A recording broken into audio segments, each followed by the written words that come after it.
Hey guys, welcome back to the Ringer 57 YouTube channel. It's a late night serenade. We're actually at the house this time and it's lit. I'm a little tired. I'm getting ready for bed. I've been working on trying to do a dyno setup video, an unboxing video for over a week now. So we got our Dynamite dyno, we got a hold of Dynamite, and I placed a request for all the parts I needed. Said we had to get funding squared away. We got the funding squared away, got the parts on the way, but we didn't get them from the guy we originally ordered from. He was pretty nice. We got them from Ryan, who is an a-hole. He is apparently the only tech guy there and the only one who can set up the software and make everything work. So, we got it all in. He sent me an email the day he shipped it saying to get a hold of him when it came in, and he would help us set it up. I called him. He said he didn't have the time of day for me, and that I was rude for calling him and not scheduling an appointment. Whatever. So, I asked him if he could send me my software download that we paid $1,500 for. No, he couldn't do that. So I got his manager. His manager got him to send me the download. I got the download done. Cool. Couldn't get communication with the board. Left. Got a hold of him the next day. He sent me troubleshooting on how to get the communication. I got the communication. Cool, we're talking to the dyno. Put the bike on there, make a pull, no AFR reading. TAC is reading a zillion frickin' RPM, and it's not even related to the engine, it's related to the drum speed. And the horsepower I got was 32 horsepower on my first pull. So I got a hold of him, said we needed to set up a time to get it frickin' set up with him and all this, and I was down to pay the frickin' a lot of money for training, because apparently you don't get tech support from that company. They do not provide technical support. They provide technical training packages. You have to pay for certain levels of training. Nice. Anyway, got on the forums, got a hold of a lovely gentleman down in Australia. I don't remember his name off the top of my head. I think it's Adam something. I'll have to look. But he started messaging me after I posted up what I was having troubles with and wanted to know what I could get help with. I mean, the day I got it set up and got the board working, I was able to, one, figure out how to get RPM signal. I had to change the supply source, change the frickin' encoder translation. So it was a inductive pickup.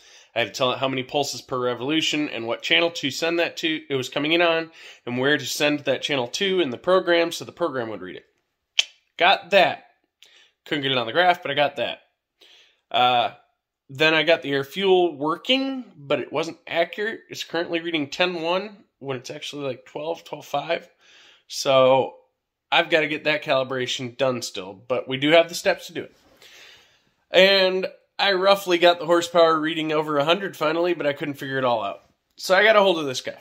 And yesterday, yeah, it still would have been yesterday, at like 2, 3 in the morning, I'm messaging this guy back and forth all the way up till 5 a.m. and I couldn't figure out why he was still awake. Turns out he's in Australia.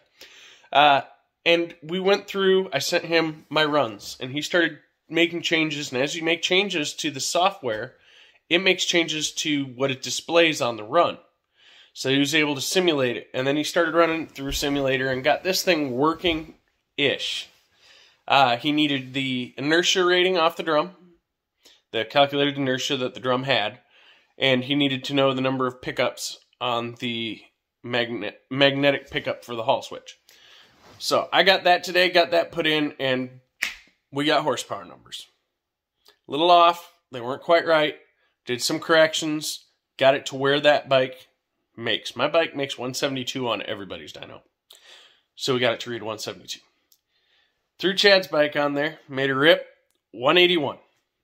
It's about on par for a stock Gen 2 motor. So, we know we've got accurate numbers.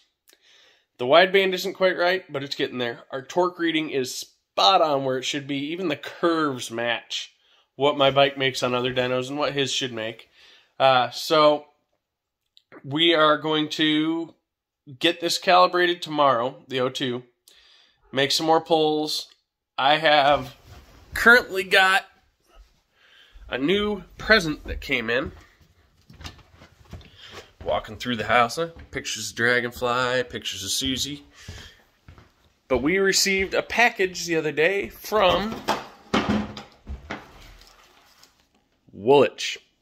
This is the ECU for Dragonfly. We are ditching the Power Commander. And I also have the harnesses for pretty much every GSXR, Gen 1 and Gen 2 Hayabusas, all of the Bandit 1250s and 650 fuel injected, the SV1000s, a lot of them. And then we've got the Kawasaki ZX10, ZX14 harnesses as well. So we can tune all those through the ECU. We have a dyno that is functioning the way it should, so now it's time to start and get going here, guys. So Michael, I think he still follows me, has a 1250 Bandit here in Huntsville. He is going to be bringing it over not this coming weekend because it's Thanksgiving, but the weekend after. And we are going to do some tuning on it. I'm going to unlock the ECU through Woolwich. But he's buying a key. And then I'm going to go in and I'm going to pull all the ignition retards for first, second, and third gear. I'm going to adjust his secondary throttle valves to actually open all the way and stay all the way open. And I'm going to kind of level out his fuel. So he has a very common setup. It's a stock bike, stock air filter, stock air box with a slip-on. Seems like the perfect combination to put together a cookie cutter tune. So I'm going to build a pretty good cookie cutter tune off of that, and I'm going to be selling that to anyone and everyone who's interested. $200 for a pretty decent cookie cutter tune for a slip-on, fully de-restricted for a 1250 Bandit. So get a hold of me. You can mail me your ECU. I'll flash it and send it out the same day. It's not hard to do. It's expensive because the harness and shit is not cheap. And the dyno time I'm going to have developing this tune is not free. I'm giving it to him for free for the benefit of having that tune. All he's going to have to pay for is the key to unlock his ECU. It's a bin file. But yeah, we've got that squared away. I do have unboxing footage. I do have footage of making dyno pulls. I'll probably post up some little short clips of it. But I got frustrated, guys. I have probably 15 or 20 hours at the dyno. Probably like 15 at the dyno. And probably 20 or more at home working on getting this thing working. Learning a software I'd never used before. It runs on DynoJet's DynoMax 2010 software. If I had known what I was getting into when I got into it and known what I know now, I probably would have set it up on WinPep. But it's not. So, it is what it is. We're getting everything established. We're setting up the tables. We're getting everything squared away. I'm just waiting for my download from Woolwich. Otherwise, I'd already be playing with my freaking ECU right now. I gotta develop a new tune. I'm gonna take my Power Commander map, set it up, and roughly make those changes to the ECU. And then fine-tune it from there. And we'll see what happens. My ECU is already married to Woolwich, but all that has ever been done to that was to remove the top speed restriction. It still has the ignition retard in it, last I knew. I'll know when I get into it. But last I knew, we left the ignition retard in first, second, and third. So, that would explain a lot. I don't know, guys. We'll see how this goes. Hopefully business can take off from here. Like I've said in the past, we're going to be, for dyno sessions on dyno, $275 for a Power Commander or ECU tune. If you have not had your ECU married to Woolwich before, you will have an additional $100 fee for the bin file key in order for us to access your ECU and marry it to Woolwich. And then 2 map tunes, you can add an additional $100 for the second map, because generally there's not as much work in the second map. Once I build your first initial map, whether it be pump gas or race gas, and your second map be nitrous or race gas, whatever you're looking to do. A lot of people like a 93 octane tune for map 1, and then they'll want map 2 to be MR12. That's a really common all-motor application.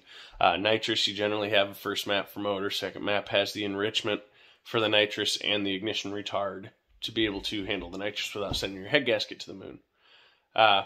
Chad's just messaged me. Can you add me to the Dynamite group you were talking to me about? Yes, I can add Chad to that group.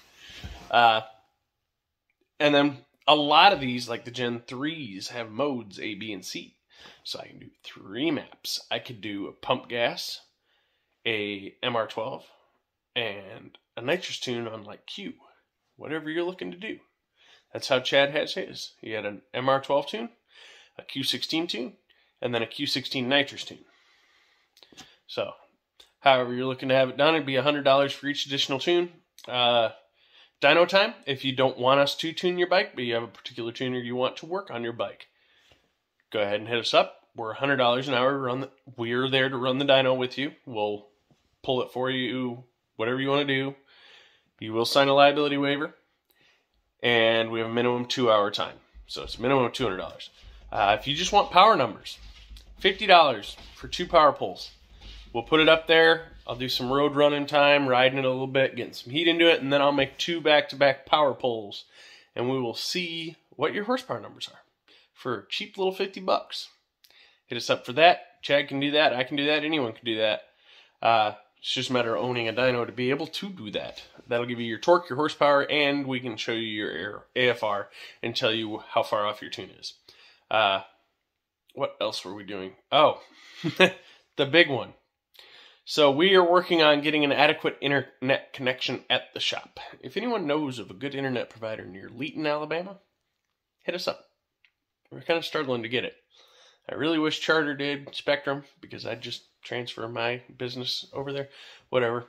In any case, we need good internet because we need TeamViewer to work, because we are communicating with Chris Moore at Moore Mafia, and Magic Mike is his employee, to have them remote tune. You'll pay them for their general tune expense, and then you just rent dyno time. That way they are familiar with our dyno and the layout of our computer. They'll be able to just jump in, remotely take control of the computer. We'll run the dyno, making the polls. They'll make all the edits. That is an option that will be available here shortly if we can get good enough internet to run TeamViewer. That's all I really got for you guys. We're 11, almost 12 minutes into this. I hope you guys are having a beautiful evening. Thank you for all the likes, and please subscribe if you haven't already. We got a very, very small percentage of actually subscribed folks. And I'm starting to find there's a lot of people who've figured out who I am. I'll be messaging people and selling parts. I've been breaking these bandits. And the next thing you know, the last question I get after everything's concluded, by the way, I have an odd question. Are you Ringer57 on YouTube? Yes, I am Ringer57 on YouTube. I am not famous. I am not anything spectacular, guys. I am just a guy with a shop, with a fast bike, and a dyno. Thanks, guys.